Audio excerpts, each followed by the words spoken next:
Aujourd'hui, nous sommes avec Chantal Petitclerc, une grande athlète olympique, récipiendaire de 14 médailles d'or aux Jeux paralympiques, admise au Temple de la renommée des sports du Canada. Vous avez une étoile sur l'allée des célébrités canadiennes et vous avez été nommé chef de mission pour les Jeux du Commonwealth de 2014 en Écosse. Une carrière extraordinaire, parsemée d'accomplissements extraordinaires. Parlez-nous du jour qui a changé votre vie. Un accident sur la ferme qui vous a placé dans un fauteuil roulant. Bien, j'ai eu un accident. Pour moi, toute cette aventure paralympique a commencé avec un accident à l'âge de 13 ans. On était en visite chez des amis de la famille qui avaient une ferme. Et bon, évidemment, c'était pas très prudent, mais il y avait la porte de la grange qui était brisée, qui gisait au sol. Et on avait eu cette idée de soulever la porte, mettre une espèce de caisson en dessous pour le transformer comme un tremplin pour les vélos. Alors, c'est ce qu'on a fait. Et ben moi, à l'âge de 13 ans, j'ai pas été capable de tenir cette porte-là très, très longtemps. Et à l'intérieur de 15 secondes, ma vie a changé, ma vie a bousculé. La porte est tombée sur moi et c'est comme ça que je suis devenue paraplégique. Je pense qu'un accident comme celui-là, évidemment, même si j'étais toute petite, très rapidement, j'ai compris que ma vie telle que je la connaissais ne serait plus jamais la même et que j'aurais besoin de réagir à ce défi-là très, très rapidement. Après cet accident tragique, vous étiez une adolescente. Comment avez-vous fait pour ne pas vivre votre vie comme une victime? Le choix, parce que je pense que c'est un choix de ne pas être une victime, est venu très rapidement. À cause de qui j'étais, à cause des gens autour de moi, quand je suis allée à l'école, j'ai rencontré un professeur d'éducation physique qui tout de suite m'a intéressée au sport. Et je pense que moi-même, j'ai réalisé à travers la tragédie de l'accident que c'est vrai qu'on ne contrôle pas tout dans la vie, mais on contrôle toujours un petit peu notre attitude et que c'est à nous quelque part de décider d'être ou de ne pas être une victime. Et moi, j'ai compris que malgré l'accident, il me restait beaucoup plus de potentiel que de limites et qu'un de ces potentiels-là, c'était le sport. Donc très rapidement, j'ai été capable de quand même passer à autre chose. Vous parlez abondamment de l'importance de l'attitude dans l'accomplissement. D'où vous vient cette attitude? Pour moi, un peu le secret de réussir comme athlète, mais comme personne, l'excellence, en fait, ça part d'une bonne attitude. Je veux dire, si on n'a pas une belle attitude, si on n'est pas capable d'être positif, et pour moi, l'attitude, c'est un choix. Je pense que tout le monde a des philosophies différentes là-dessus, mais peu importe d'où on vient, peu importe qui on est, peu importe ce qu'on choisit de faire dans la vie, je pense qu'on peut choisir aussi d'avoir une belle attitude, d'être positif et d'aller de l'avant.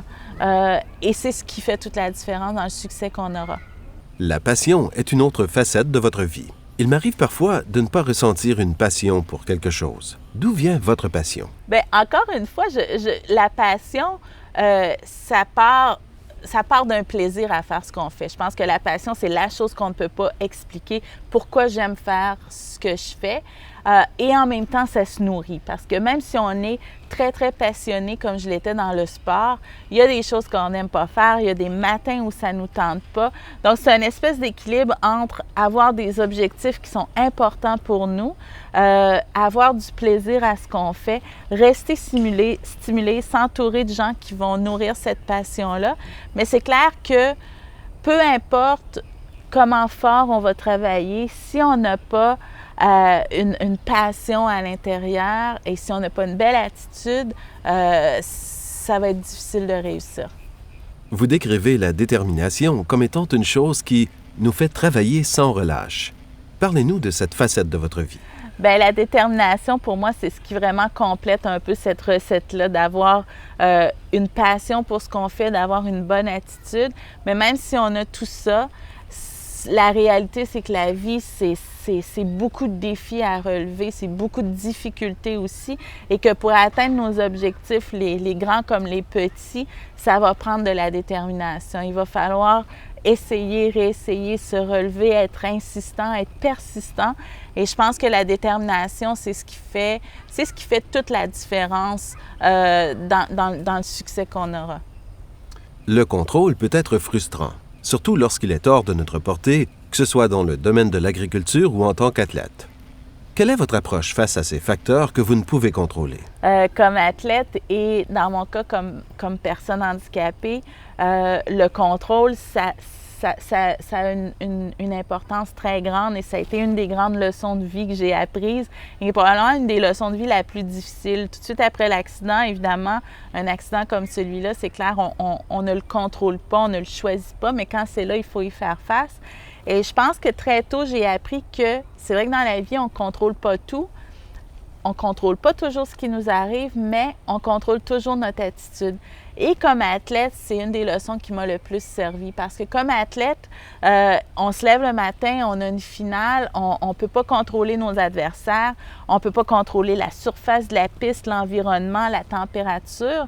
Et il faut être capable, d'un côté, d'être préparé à tout ça du mieux qu'on peut, mais en même temps de lâcher prise sur les choses qu'on ne peut pas contrôler et de vraiment se concentrer sur qu'est-ce que moi je peux contrôler, qu'est-ce que je peux faire, quels sont les gestes et les actions que je peux poser. Et ça, je pense que c'est la chose qui est vraiment la plus difficile à faire, mais quand on est capable de le faire, ça change tout. Merci beaucoup. Merci.